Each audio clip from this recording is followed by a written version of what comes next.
అందరికీ నమస్కారం. తెలంగాణ ఎంపీ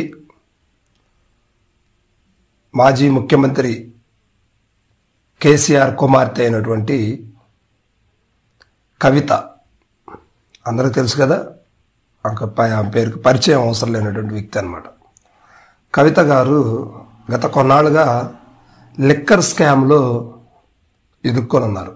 ఈ విషయం అందరికీ తెలిసిందే. గతంలో కూడా ఏమో ఆ విషయం మీద సుప్రీంకోర్టు వరకు పోయింది.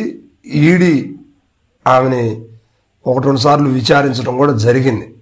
అయితే ఇటీవల తెలంగాణ ఎన్నికల సమయంలో ఈడీ ఆమెని విచారణకు రమ్మని నోట్సులు ఇవ్వడంతో ఆమె నేను ఎలక్షన్ ప్రచారంలో ఉన్నాను, రావడానికి కుదరదు, ఏదన్నా వీడియో కాల్ ద్వారా నన్ను విచారించవచ్చు అని చెప్పి ఉంది. దానికి సుప్రీంకోర్టు ఒప్పుకోలేదు. సో అయితే అనూహ్యంగా ఆమె అయితే నాకు ఇటువంటి నోట్సులు ఇవ్వలేదు, ఈరోజు రైడింగ్ చేశారని చెప్పి చెప్తుంది. అయితే ఆమెకి పూర్తి సమాచారం వాళ్ళ భర్తకి మేము ఇచ్చామని చెప్పేసి ఈడీ చెప్తూ ఉంది. అయితే ఈరోజు వాళ్ళ ఇంట్లో హైదరాబాద్లో వారి ఇంట్లో సోదాలు నిర్వహించారు, కవిత గారి ఇంట్లో.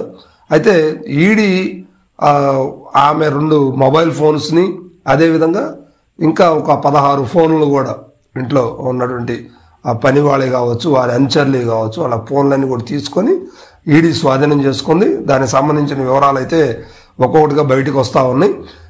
ఏమున్నాయి, ఏం జరిగింది, సోదాల్లో ఏం తేలింది అనేది ఇంకా చెప్పలేదు. ఈరోజు ఆమె తీసుకొని ఢిల్లీకి వెళ్ళడానికి ప్రయత్నం చేస్తున్నారు. అయితే ఇప్పుడు ఆమె వెళ్ళే క్రమంలో ఇప్పుడు బయలుదేరారు కాబట్టి అంటే 11:30, 12:30 అట్లా టైం అయితే అయ్యే అవకాశం అయితే ఉంది. సో అంటే ఈరోజు ఇంకా ఈడీ కోర్టుకి హాజరుపరిచే అవకాశం అయితే లేదు.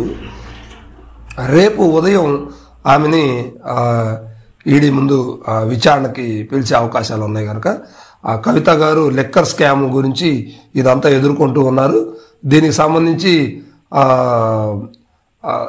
ఢిల్లీ ముఖ్యమంత్రి కేజ్రీవాల్ కూడా దీనికి సంబంధించినటువంటి వ్యక్తి, ఇంకా కొంతమంది ఉన్నారు. వీరందరిని కూడా ఇప్పుడు విచారణ అయితే జరుగుతూ ఉంది. రేపు ఏం జరుగుతుంది అనేది కొంచెం వెయిట్ చేయాల్సిన పరిస్థితి. ప్రస్తుతానికైతే ఆ కవితని ఇక్కడ నుంచి ఢిల్లీకి తీసుకెళ్ళటం ఇప్పుడే జరిగిందనమాట. Okay, right.